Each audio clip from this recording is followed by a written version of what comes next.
La réglementation va imposer aux collectivités locales et aux établissements publics de ne plus utiliser de pesticides pour l'entretien des espaces verts. Pour poursuivre son engagement dans le développement durable, Sarthe Habitat a décidé, dans le cadre du renouvellement de son contrat au 1er janvier 2016, de devancer la réglementation et de s'engager dans le zéro phyto.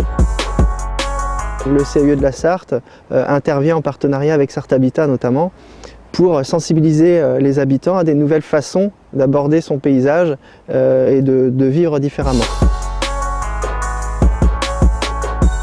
Pour accompagner ce changement, Sarthe Habitat va déployer toute une campagne de communication et va réaliser des ateliers avec le CAUE. Nous allons mettre en place une fiche de sensibilisation à l'usage des produits phytosanitaires qui sera diffusée auprès des 15 000 familles de Sarthe Habitat ainsi qu'auprès de nos adhérents et du grand public.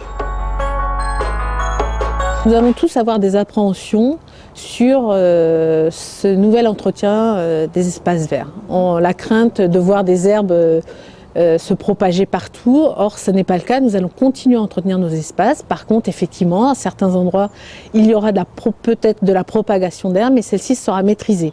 Donc la Flèche est dans la démarche zéro phyto depuis de longues années. Nous allons pouvoir nous appuyer sur leur expérience autour de nos immeubles, ce que nos locataires ont déjà pu constater et puis apprécier.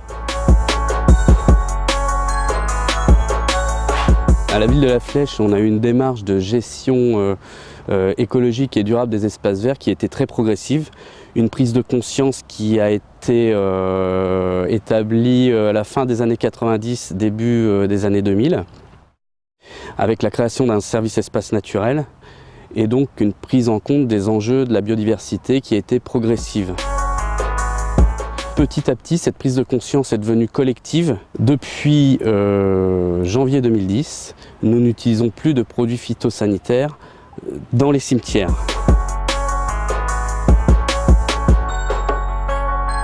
Et depuis 2011, sur l'ensemble des espaces publics. Donc pour arriver à cela, nous avons mis en place toute une démarche de communication, mais aussi de formation auprès de nos agents, auprès de nos collègues, y compris les personnes d'accueil qui recevaient les coups de fil, puisque aujourd'hui à la Flèche, on ne parle plus de mauvaises herbes, mais plutôt d'herbes folles, éventuellement d'indésirables et de spontanées. Aujourd'hui, au lieu de les éradiquer, entre guillemets, on joue avec, on les maîtrise. On appelle ça la maîtrise du verdissement. On a mis en place parallèlement une gestion différenciée. Et cette gestion différenciée se décline selon des codes d'entretien, c'est-à-dire qu'en fonction de l'usage du lieu, on y applique un entretien plus ou moins soutenu.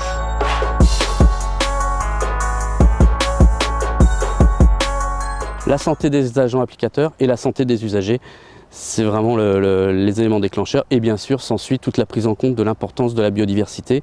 Il faut changer de regard. Un coquelicot ou un pissenlit au pied d'un arbre, non, ce n'est pas sale. Une crotte de chien, oui. Un pissenlit, non. Et si pour enlever ce pissenlit, on met un produit qui ne se voit pas, lui est sale. Pour notre santé, celle de la planète. Il peut y avoir un surcoût, surtout lorsqu'on s'imagine entretenir de la même manière que lorsque l'on utilisait les produits phytosanitaires. Par contre, si on envisage un verdissement avec un entretien régulier, là, on amoindrit les coûts. Notre enjeu à nous, à la Flèche, c'est une maîtrise de verdissement et une maîtrise des coûts. On a tellement été habitués depuis l'après-guerre et notamment dans les années 70 à ne plus rien voir dépasser et à avoir une notion du propre qui a été dirigée par l'emploi des produits phytosanitaires.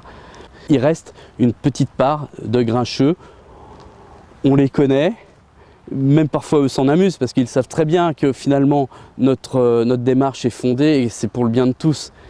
Il faut quand même que l'espace soit acceptable par rapport à l'usage que l'on en fait.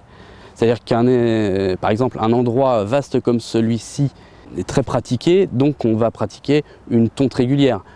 Par contre, l'aménagement qu'on va faire, c'est au lieu de tondre à 3-4 cm, on va peut-être tondre à 7 cm. On verra du coup fleurir les pâquerettes ou les pissenlits. Les locataires vont-ils bien percevoir ce changement? On va les accompagner pour accepter ce changement, pour voir différemment nos espaces. Si nous allons dans cette démarche, c'est d'abord pour préserver leur santé, pour préserver la santé des personnes qui interviennent et pour protéger la biodiversité.